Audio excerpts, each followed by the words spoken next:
You just said that the middle-class people are moving to Texas. So if it's so horrible they're in Texas with the taxes, why do they move there? And the answer to that question, by the way, is jobs, that three-letter word that Joe Biden always talks about. That jobs are in those states. Let's hear, and I want to hear Michael's. it's a great question, actually. I want to hear Michael's answer to it, too. Yeah, and the answer to that is FRACK.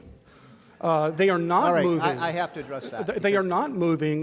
You are not seeing California and New York and Massachusetts emptying out to go to the flourishing business districts of Arkansas and of Mississippi. Right. So if you took, just one second, Stephen, if you took out the energy sector from the red states, what do you think you would be left with? Well, we have had studies since the crash of 2009.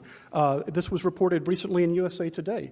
The largest contributions to income in the red states in the last few years have come from two things: energy My question was and slightly federal different. food stamps for poor southern My states. question was slightly different. If you took out the energy sector, what would happen to the flow of population toward the red states away from the blue states? Well, we saw this when the Texas energy bubble burst in the early 1980s, and there was a reversal to the Midwest. Okay, Stephen first Moore. of all, Stephen Moore. Mike.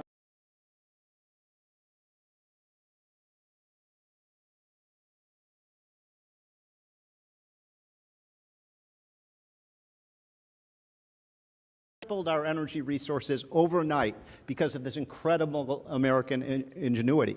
Now, I am not going to let the two of you get away with saying it's just happening in these states, these red states, because they have energy resources. Because guess what, ladies and gentlemen?